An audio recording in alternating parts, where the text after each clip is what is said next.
Hello there YouTube, Ahnaris here, bringing you the best and most exciting games from the world of Starcraft. Today we are going to be watching a best of series from DreamHack Valencia between two very strong players. LucifroN, the red Terran, up in the top right position, facing off against DongRaeGu, known in this game as DRG, over in the bottom left as the blue Zerg. Now, I'll probably be referring to him as DRG for most of the game, but just so you know, it is DongRaeGu. Got that out of the way. Okay. Now, we're going to be watching this match take place on Ahnaris Plateau. Pretty decent map for macro-oriented style of builds. Maybe not the best for early pressure, but certainly viable. So we'll see what happens here today. And if you have not already watched the other games from DreamHack Valencia, you can find them all on my YouTube channel. Just click the little Ahnaris Starcraft link above this video when it's done, and you'll be taken there where you can watch all the other players, such as Thorzane, Naniwa, plenty of others I'm not going to spoil for you.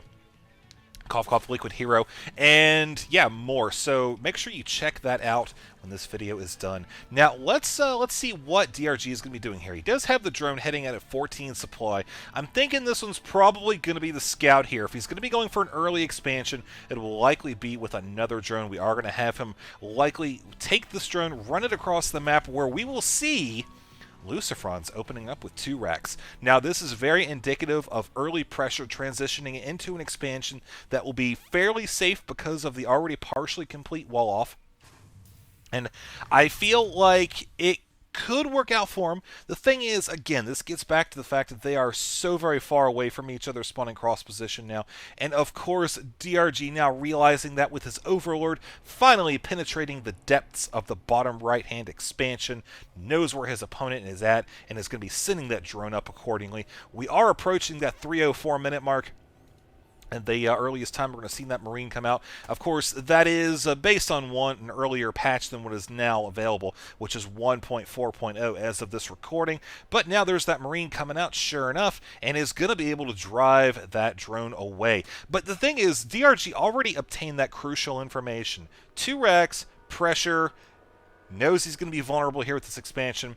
He's already got the pool just about complete. And things he could do, you know, pretty much he's going to be going for any sort of delay tactic that he can. And with a couple of drones, you're probably wondering, what can he really do? Well, he can just hold off for 5 or 10 seconds, keep some pressure on this Marine, you know, keep these SCVs running around, basically make it so that way these SCVs are not building bunkers. And now we have reached the step 1 of DRG's phase, which was to get this hatchery completed and start to spread the creep, so that way the bunkers can't isolate the natural expansion. They're going to have to be built way off here, off of creep, where the Zerglings are actually going to be able to keep the Marines away from the bunkers, which is actually kind of interesting. Those are 2 ADD Zerglings, I think, just going around back and forth.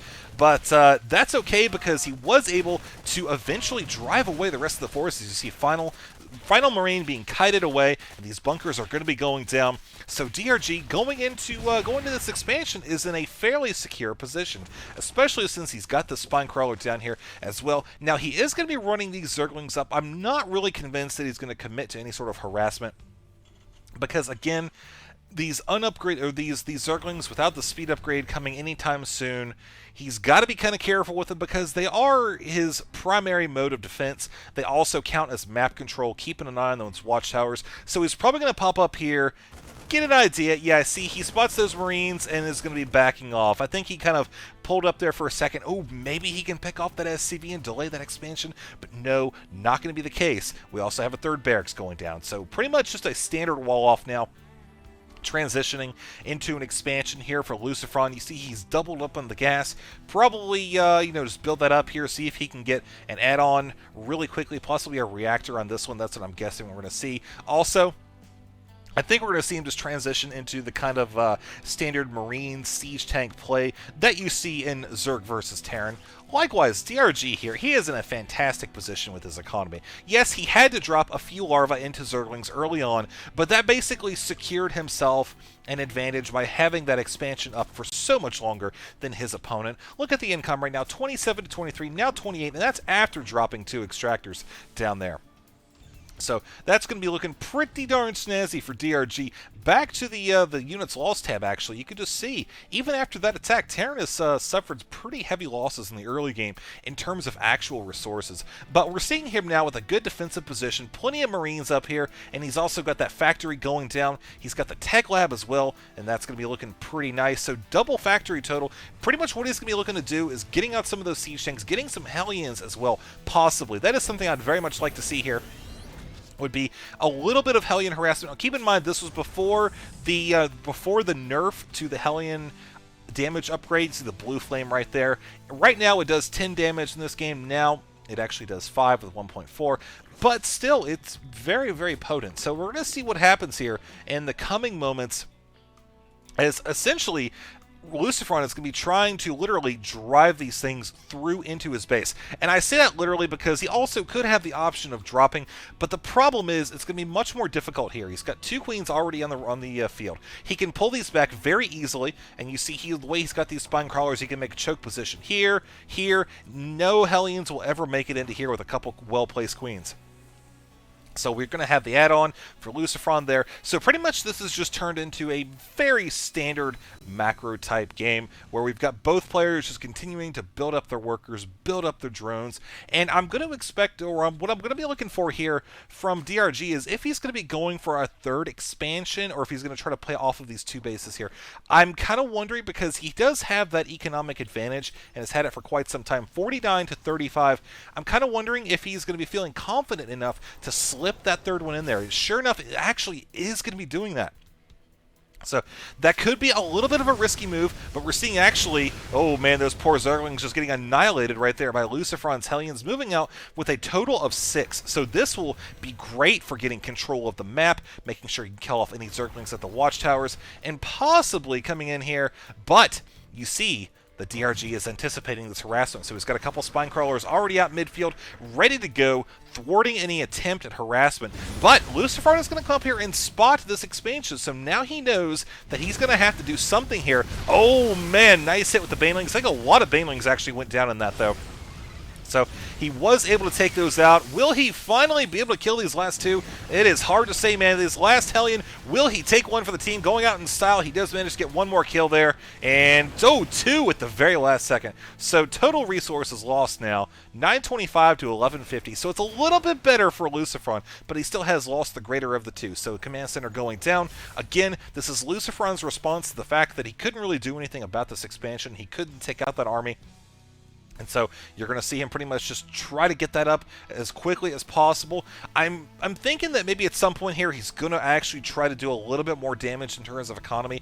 Again, he knows his opponent has that slight economic advantage, has had it for some time, and so he's going to be looking to close that gap here. But for now, he's continuing to upgrade his forces. He's got Stim Pack on the way. That just completed a second or 2 ago. And doubling up on the siege tanks will actually enable him to press out very quickly with a very aggressive style push, the siege tanks taking out the spine crawlers or even bypassing them entirely. But now DRG's mutos are on the field. He's going to be looking to hitting LucifroN's economy, delaying the production, which we're going to see take out the SCV right there, sure enough. And look at where LucifroN is. He is way out of position to do anything about this. So the question becomes, is LucifroN going to commit to this attack, or is he going to try to save his base? Well, right now I feel like he knows that he is not really in a great position to go 1-1 in terms of economic style. What I mean by that is that he knows his opponent has such an advantage with his third base up here already good to go, that for him to go back and pull and try to save his base, he would already lose a substantial amount of units and time and resources. Whereas if he can push through here and do some damage, try to even the odds, that's going to be his best bet for coming out on top. Now, with the Stim Pack upgrade complete, that's good, but he's not going to be able to heal up with any medevacs or anything like that. So he's got to be rather careful here. He's going to have some very sexy Marine splits, but no, the muta's coming in from behind, taking out the rest of the Marines and leaving the siege tanks highly vulnerable. Banelings finishing off the Marines, and now we see here LucifroN forced to retreat now. Look at the units lost, the resources, 25 to 34, and what a game so far, folks. DRG actually going to be coming around, going to be able to get us around on that siege tank, and no, he's just going to go directly into the base. Okay, there we go, now going for the siege tank. I was kind of wondering about that, but Terran does have a decent position. The problem is the Marines are in front. No room to dance around with those Banelings coming in here. Try to go in for the kill. You're seeing one Baneling. Finally, all of them taken out. But What's left? A couple siege tanks, a few dead marines. That's about all we're going to see here for LucifroN today on Shakuras Plateau. Finally, there's the GG, and let's go on to game number 2 and see what happens next.